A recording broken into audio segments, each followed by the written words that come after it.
vasodilatación pulmonar. La prostaciclina,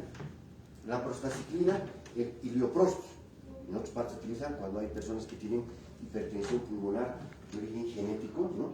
Hay un colega, su hijita nació con hipertensión pulmonar y se lo llevó a nivel del mar a Tarija porque era tarigenia y bueno, ahí se solucionó. Hay varias causas de hipertensión arterial pulmonar, motivo de un estudio en la fisiopatología. Entonces la presión arterial, la prostaciclina y el famoso óxido nítrico. Óxido nítrico siempre le dan a salva para no. El óxido nítrico va a producir, es un potente vasodilatador. Óxido nítrico, no se van a confundir con el óxido nitroso, es el gas hilarante que se utilizaba antes en la anestesia. Entonces cuando abrevian es NO. Óxido nitroso es el gas hilarante que antes se utilizaba, en algunos lados se utiliza el óxido nítrico como anestésico, ¿no? Antes se utilizaba, ahora ya no se utiliza. La acetilcolina, bueno, la acetilcolina se puede producir con una descarga vagal, ¿no? Produce vasodilatación y al mismo tiempo también va a producir, como se dilatan bien los vasos, va a producir obstrucción de los bronquios. Esto es un colinérgico, ¿no? Colinérgico. Entonces, ¿cómo tenemos que contrastar? Con anticolinérgico.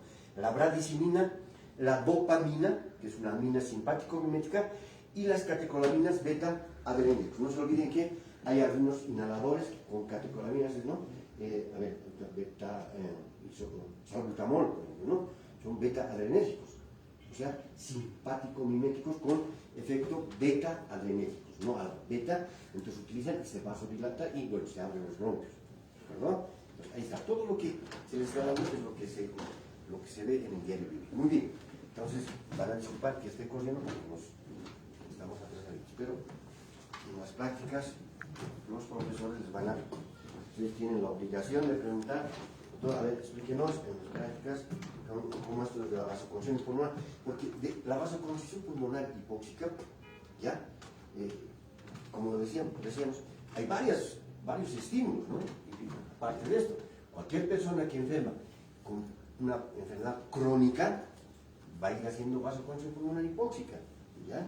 Y va a repercutir, habíamos dicho, sobre el ventrículo derecho, la aurícula derecha, insuficiencia cardíaca, ¿no? Insuficiencia cardíaca del lado derecho.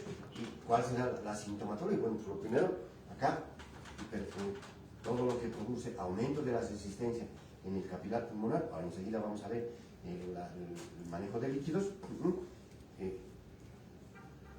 Hay un concepto fisiopatológico que es el síndrome de hiperdinamia, de hipertensión veno-capilar pulmonar.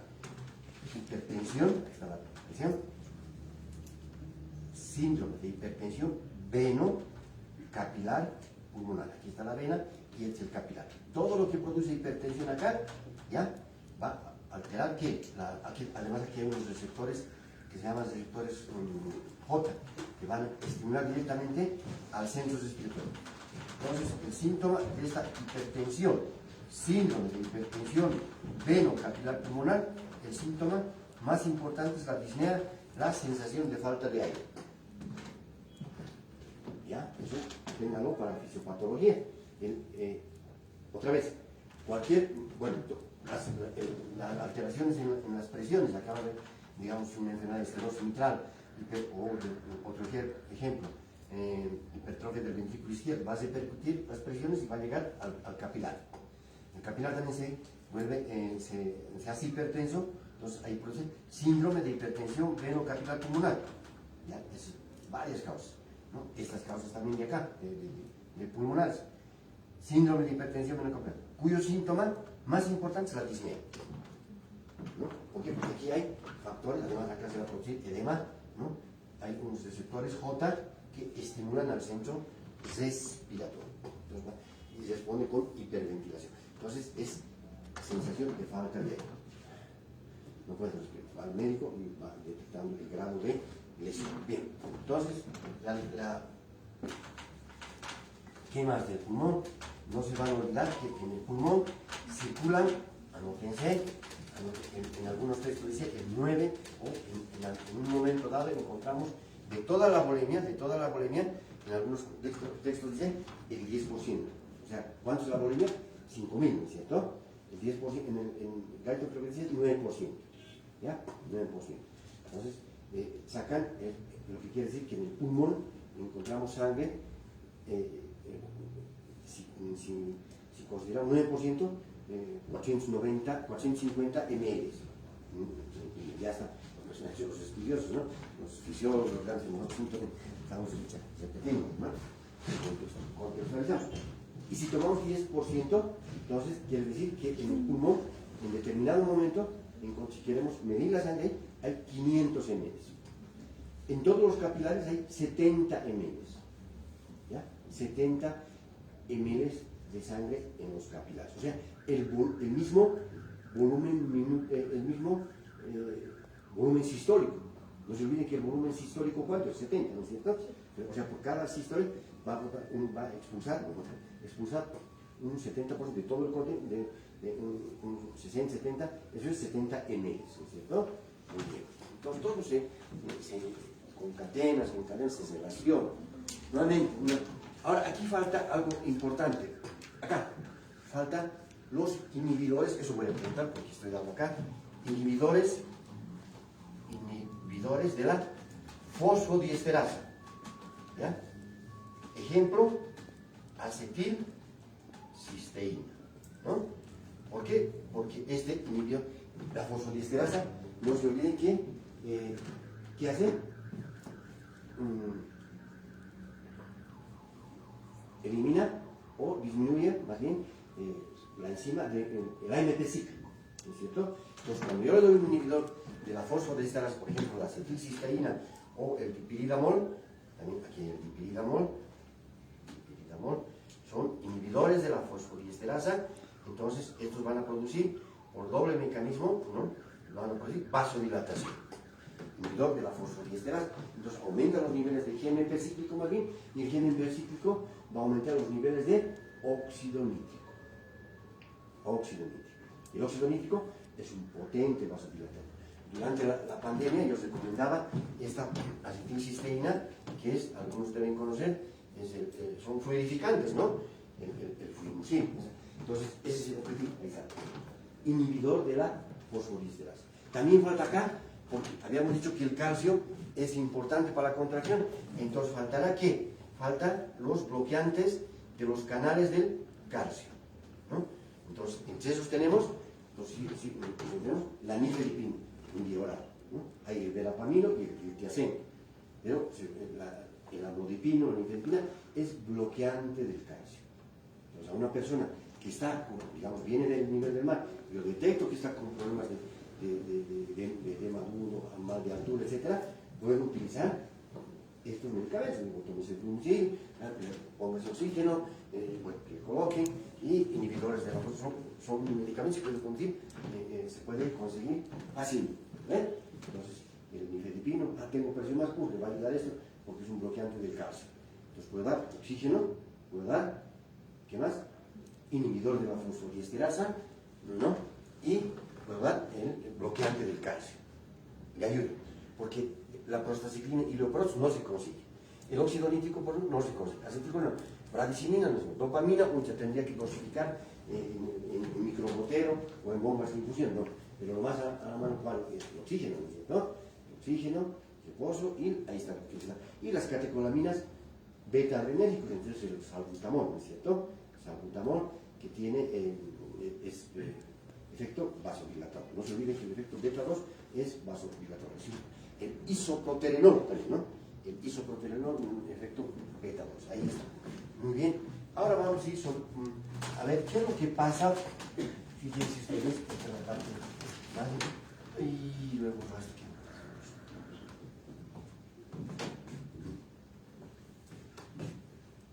esta es ventilación alveolar.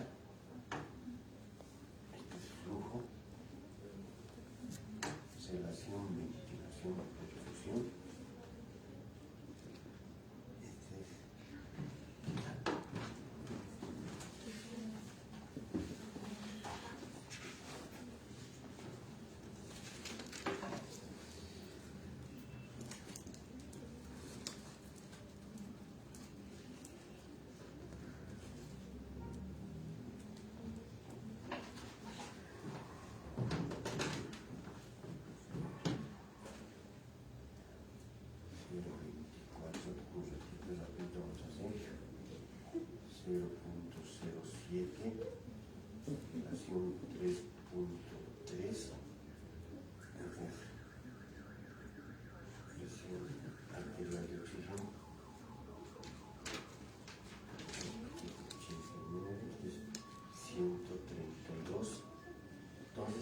ventilación alveolar 0,24. Flujo, anoten por favor, flujo 0,07. Este es en el ápice del pulmón. Ya enseguida vamos a explicarlo. Esta es la relación ventilación-perfusión 3,3. Aquí la relación ventilación-perfusión es 0,63 en la base. ¿Ya? El flujo es 1,29 en la base. La ventilación alveolar es 0,82 en la base del pulmón. Ya. Aquí vamos con presión arterial de CO2. Es presión arterial de CO2. Disculpad los garabatos, pero 132, 28 acá, ¿ya? Aquí 42, ustedes saben lo más bonito, CO2, contenido de oxígeno y contenido de CO2. Contenido de oxígeno en el vértice 20, ya saben que el contenido es 20 ¿qué? 20 ml de oxígeno por 100 ml de sangre. Y el contenido de CO2, hemos calculado ayer, 42 ml de CO2, eso en el vértice, y en la base 49 de CO2. En el vértice, el contenido de oxígeno 20 y el contenido en la base 19. Háganlo bonito, estoy dictando.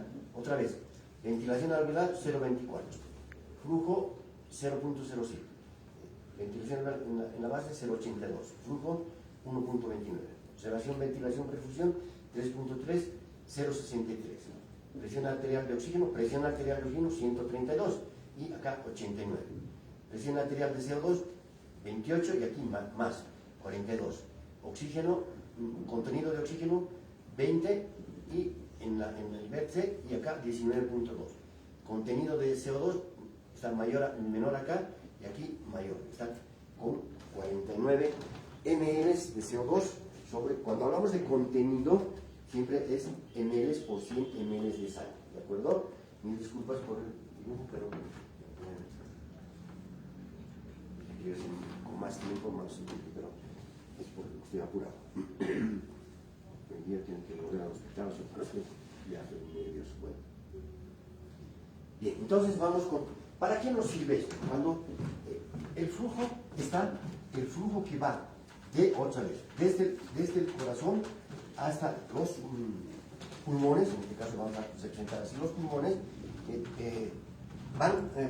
se dirige a los pulmones y se modifica el flujo en función de la gravedad. ¿Qué quiere decir? Que a este lugar llega de una forma, a este lugar de otra forma, este lugar de otra. El vértice se ha dado en llamar zona 1. Zona 1. Este concepto también importante. Zona 1. En algunos con números romanos, en otros con números.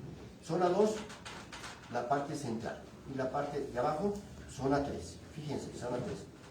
¿Qué dice? Dice que en zona 1, fíjense, en zona 1, en el vértice del pulmón, van a corroborar con esos datos, en el vértice del pulmón hay mayor presión alveolar, ¿no? Y poco flujo, ¿ya?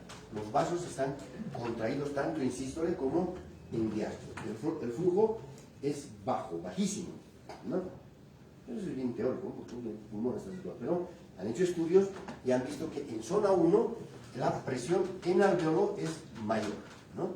Y el flujo es bajísimo. En zona 2 hay un flujo intermitente. Inclusive ustedes van a ver que los textos está aquí, que al vaso lo aplastan, ¿no? Entonces hay más presión por efecto de la gravedad y de la densidad del aire, ¿ya? Entonces, arriba está mucho mejor ventilado. Entonces, esta es una zona muy ventilada, poco perfundida. La zona 1 es una zona bien ventilada y poco perfundida, ¿no? Poco perfundida. La zona 2 tiene un flujo, ¿ya? Flujo intermitente, ¿ya? Insisto, manda un poco de sangre y en diástole se baja, eso eso es a momentos, ¿no? Por eso dice flujo intermitente. Entonces, y acá, ya, acá tenemos un flujo intermitente, así está. En zona 3, el flujo, fíjense ustedes, el flujo, o sea, la cantidad de sangre por minuto, a eso se refiere el flujo, ¿no? El flujo es la cantidad de sangre que va por minuto. El flujo, o la perfusión, es lo mismo, es mayor y la ventilación es menor. Entonces se dice que en esta zona es muy bien profundidad y poco ventilada. ¿Dónde? En la base del corazón. Entonces acá vamos a comprobar, fíjense, en el vértice, fíjense la ventilación alveolar, 0,24. El flujo, 0,07. Hacemos la relación ventilación-perfusión, nos sale 3,3. Abajo hacemos esta relación, miren, 0,82 y 1,29 el flujo. Hay buen flujo, mejor, mucho más que en el vértice. Y hay poca ventilación. Y acá hay más ventilación. 0,82, no, menos, ahorita nos va a corregir el valor. Entonces, pero la relación ventilación-perfusión es menor. Aquí es mayor porque el numerador es mayor. Acá el numerador es mayor y acá el numerador es menor. Por lo tanto, en el vértice es una zona más, la relación ventilación-perfusión es mayor y en la base la relación ventilación-perfusión es menor con relación al vértice. Acá, entonces vamos a hacer lo siguiente. ¿Se acuerdan que hemos calculado la ventilación? ¿Cuánto era la ventilación? 4 litros por minuto. ¿Y la perfusión cuánto? 5 litros por minuto, ¿se acuerdan? 5 litros por minuto. 5 litros por minuto. ¿Ya? Litros por litros dan. Y acá tengo, me queda una relación 4 entre 5, ¿cuánto es? 0,8. Eso es lo normal, la relación normal. Entonces, si acá tengo menos, inclusive en los textos dicen, acá puedo tener 0, ¿no? 0 entre cualquier, mejor dicho, acá puedo tener una presión alveolar elevada y la perfusión 0. Y cualquier número entre 0 me va a dar, ¿qué? 0, ¿no? Cualquier número entre 0. Al contrario, aquí puedo estar con algún problema, digamos una obstrucción, que se yo, una peristalsis, etcétera, y puedo tener 0. Buen flujo, buena perfusión. Entonces, ¿esto qué va a dar? Infinito, ¿no? 0 entre una cantidad cualquiera nos da infinito. Infinito es así, ¿no ven? Infinito es infinito, ¿no? Mientras acá nos puede dar 0. Pero en condiciones normales no es tan 0, es menos que 0,8. Y esto es mayor a 0. Entonces, menor a 0,8, entonces menor a 0,8 y esto es mayor a 0,8. ¿Qué es mayor a 0,8? La relación ventilación-perfusión. O sea, el número clave que tienen que acordarse con fines de es este. Ahora, se ha tomado en cuenta, fíjense, se ha tomado en cuenta que esta presión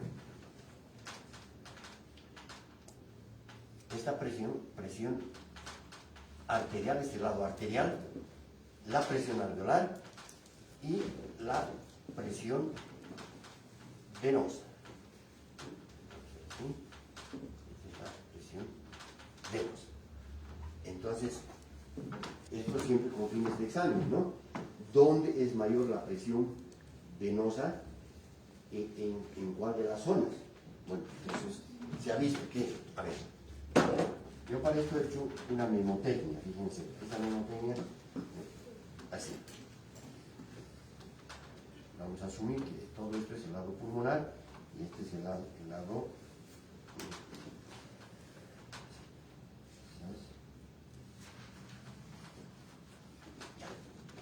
entonces, puedo separar aquí y digo, esto es, todo esto de acá es alveolo, esto es arteria, vena. Lo estamos tomando en cuenta Esta es arteria, vena. Arteria, vena. Este es alveolo, alveolo, alveolo. Entonces, cuando nos preguntan, ¿la presión en zona 3, la presión alveolar, es mayor o menor? ¿La presión en zona 1, presión alveolar, es mayor o menor? Mayor que presión venosa, etc. Bueno, aquí está la memoria. La presión alveolar en zona 1 es mayor que la presión arterial. Ustedes van a encontrar en el libro así. Presión alveolar es mayor que presión arterial. Y esta presión arterial a su vez es mayor que la presión venosa. Ahí está. Alveolar, arterial, venosa. ¿Qué tal la noté? Ahora, en zona 2, la presión arterial es mayor a la presión alveolar. Y esta presión alveolar a su vez es mayor que la presión venosa. Ahí está. No tiene sirve, ¿no? Ahora ustedes me dictarán. En zona 3, la presión arterial mayor presión venosa, ¿no es cierto? Y esta a su vez es mayor a la presión alveolar. Ahí está la mnemotecnia. Sí. Entonces, cuando viene el examen, hacen ese garabatito y le sale, ¿no es cierto? ¿Por qué? Porque está tomando en cuenta estas presiones: presión arterial, presión en la vena y presión en el alveolar. Y se cumple, ¿no? En zona 3, esta presión es grande porque hay un gran flujo, ¿no? Hay un gran flujo, harto flujo en la base, ¿no? En la base. Bueno, y acá en estos valores, fíjense en estos valores que dicen dibujados y garabateados, tan feos, pero se cumple todo. Miren, el flujo, y acá tenemos, si hay mayor ventilación en el vértice, por lo tanto, la presión arterial de oxígeno va a ser mayor y en la base va a ser menor. Y al revés, la presión arterial de CO2 es menor y en el vértice, en la base, es mayor. ¿Ven? Y el contenido, eso ya lo hemos sacado varias veces, de oxígeno es 20, ¿no? ml por 100 ml de sangre, ml de oxígeno por 100 ml, y en la base es 19.2. 19.2. Y el contenido de CO2, fíjense, en la base, porque está bien ventilado, mejor dicho, en el vértice, es mucho menor, mejor dicho, que en la base, porque está más ventilado, ¿no? Y en el inclusive hay lo que se llama aquí, bueno, este motivo de explicación de eso, mayor mezcla venosa, ¿ya? En esta parte de esto, bueno, no os voy a confundir más con eso. Pero ahí están las zonas del pulmón. Ahora, ¿en qué casos la zona del pulmón, lo último de las zonas, en qué caso habrá aumentado la zona 1? La zona 1 es casi, digamos, patológica, no nos sirve porque nos serviría esta zona, ¿no es cierto? ¿En qué caso está aumentada esta zona? En casos, por ejemplo, de ventilación mecánica, ¿de acuerdo? Ventilación mecánica. Es decir, hemos hecho cálculos, ¿se acuerdan? Hemos dicho que si le damos presión de 60, de 70%, ¿qué va a aumentar? La presión alveolar. Por lo tanto, está aumentado zona 1. Lo que quiere decir que cuando hago ventilación mecánica o conecto a este paciente a ventilación mecánica, todo el pulmón se va a convertir en zona 1. ¿Qué? Entonces, en vez de favorecerle, pero eso es en condiciones en decúbito dorsal y en decúbito erecto, es decir, parado, ¿no? La personal está parada. Pero esto, para que no sea zona 1, ¿qué hacen los terapistas? Lo dan la vuelta porque el pulmón está así, ¿no? A ver cómo está. El pulmón está vértice aquí, sí, así está. Digamos, aquí está la cabeza. Entonces, cuando está, esto es en decúbito ventral, ¿no? Entonces, todo lo que está abajo es zona 3, todo lo que está arriba es zona 1. Entonces, para que todo se convierta en zona 3, entonces, al paciente le dan la vuelta y tenemos una mejor perfusión y mejor ventilación. Entonces, hay estudios. Entonces, ustedes van a leer, a los que les interesa, entran a una página y dicen, a ver, ventilación mecánica en el COVID. Pues hemos hecho estudios de tantos pacientes, ha visto la recuperación, es mucho mejor en decúbito prono, ¿no? Inclusive con ventilación no invasiva, es decir, solamente les ponían una máscara y estaban ahí. Y muchas personas que han, en el COVID, que no han sido intubadas en sus casas, en su ponte de vacío, entonces, y en contacto el oxígeno, ¿no? Entonces han tenido mejores resultados. Ahí está, 0,8, por si acaso los que no me han entendido, es la sedación, ventilación, perfusión, ¿ya? 0,8. ¿De dónde viene? Viene del valor 4, ventilación es 4 ml por 4 litros por minuto, ¿no? 4 litros por minuto. Punto 2. Y la perfusión, 5 litros por minuto. De ahí viene la sedación, ventilación, perfusión, ¿ya? Bien, vamos a ir con lo último. ¿Qué hora es? No se van a olvidar de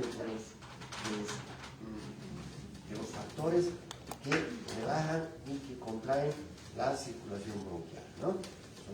Todo lo que estoy hablando, lo que se va, si nos preguntan el examen, al margen que sea pregunta por molestar, sirve para toda la vida, ¿no?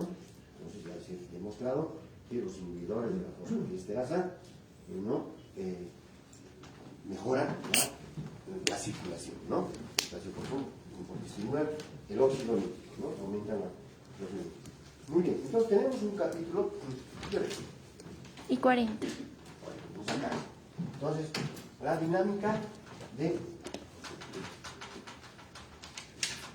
cuando los pulmones van a requerir mayor flujo, ¿no? Por ejemplo, en el ejercicio sufren dos fenómenos de adaptación. Entonces, el fenómeno de reclutamiento y de distensibilidad, es decir, los pulmones, los capilares, a eso se refiere, a los capilares, ¿ya? Los capilares que estaban cesados, ¿no? Helados, algunos capilares como son tan pequeñitos, pero cuando hay una demanda de mayor flujo, entonces los capilares se abren, ¿ya? Se abren, eso se llama fenómeno de reclutamiento. Y cuando los capilares que estaban abiertos se distienden, entonces esto se llama fenómeno de está bien, ya. Se llama, ¿no?, de distensibilidad. ¿Cuál es el objetivo? Imagínense si no pasara esto, y además aquí se aplica la ley de Poiseuille también, ¿no? Aumenta la elasticidad, hay reclutamiento, hay distensibilidad, se abren los capilares, ¿no? Y el flujo aumenta, especialmente en los deportistas que están haciendo ejercicio.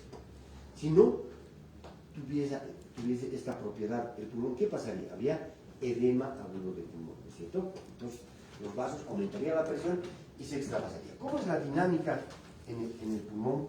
La dinámica de fluidos. Acá tenemos la presión oncótica de las proteínas en el área intersticial, oncótica de las proteínas, que es 14, ¿ya? 14. Es decir, esta presión oncótica es la que tiende a sacar el líquido y llevarlo al espacio intersticial. La presión hidrostática del capilar, presión capilar del capilar, ¿sí?, es de 7 milímetros de mercurio, ¿de acuerdo? Esto es la presión oncótica. Luego, acá tenemos la presión hidrostática también del espacio intersticial, que es menos 8 milímetros de mercurio, ¿ya? 14 milímetros de mercurio. Y acá tenemos, que esta es lo más importante, que es la presión oncótica que está ejercida por las proteínas, ¿de acuerdo? 28 milímetros de mercurio, es la presión oncótica. Si hacemos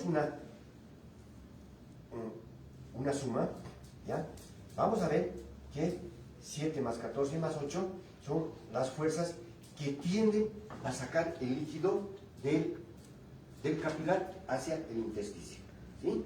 7 más 8 sería 29. Está en el libro así, en otros está con otros valores, pero vamos a ir del libro para no confundir, 29. Entonces, estas fuerzas tienden a sacar. Y esta fuerza, que es la presión oncótica de las proteínas, tiende a meter el líquido. Entonces, 28 hacia dentro. 28 es 1. Entonces, ¿qué predomina? Predomina esta fuerza de salida. Quiere decir que hay una presión de 1 milímetro de mercurio, ¿ya?, presión positiva, más 1 milímetro de mercurio, que hace que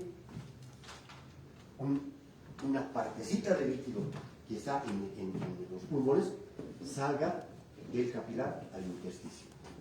Pero ese líquido no se queda ahí, ese líquido se tiene que absorber ¿por dónde? Por los linfáticos. ¿Ya?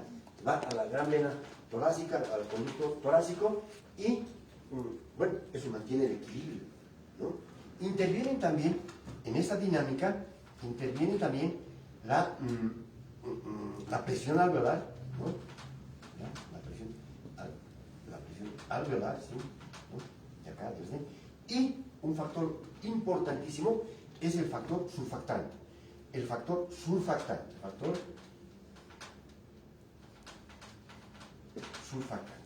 ¿No? ¿Qué quiere decir? Este factor, ya cuando falta este factor, ¿qué se va a producir? Se va a producir edema, ¿no? Porque es el que mantiene la tensión, disminuye más bien la tensión superficial del alveolo, ¿ya? Esto le va a dar seguramente el doctor Urquieta a partir de mañana, pero este factor surfactante habíamos dicho que es importante en el recién nacido, ¿no? El recién nacido que tiene que tener. ¿Por qué? Porque los chiquitos mueren por eso, ¿no? Si no hay factor surfactante, entonces ese factor disminuye la tensión superficial. Entonces, si no hay factor surfactante, entonces esa tensión superficial va a aumentar y este alveolo se va a venir aquí y se va a colapsar. Entonces, eso va a producir, ¿ya? Ese colapso va a producir una desumación.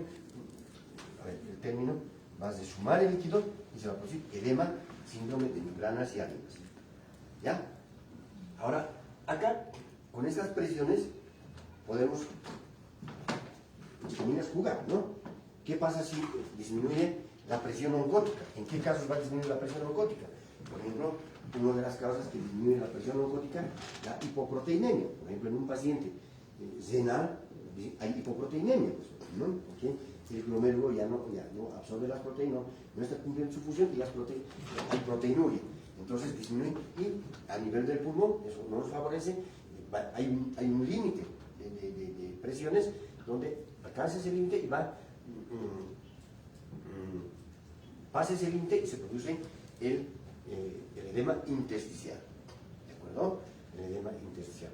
O sea, nuevamente, las fuerzas que hacen que salga el líquido son estas. La presión capilar, 7 milímetros de mercurio. La presión oncótica del espacio intersticial, menos 14, ¿no? Y la presión hidrostática del espacio intersticial, menos 8 milímetros de mercurio. Sumando estas 7, 14 y 8, tenemos las fuerzas las fuerzas ¿ya? Positivas, digamos, que hacen que el líquido salga al espacio intersticial. Y tenemos una fuerza importante que se opone, que es la presión oncótica de las proteínas, que es 28 milímetros de mercurio en el capilar. En alguna presentación de David Vargas decía, las fuerzas de Frankenstein, no es Frankenstein, es Landis-Starling, ¿no? Las fuerzas de Landis-Starling, entonces que tiene que tomar en cuenta estos factores, presión oncótica, presión hidrostática. Ahí están las causas. ¿En qué causas más esta presión hidrostática capilar puede aumentar? Habíamos dicho, cuando hay una sobrecarga de volumen, ¿no? ¿Qué pasaría si un pacientito o una bobita, ¿qué hacemos? Sobrehidratamos, ¿no?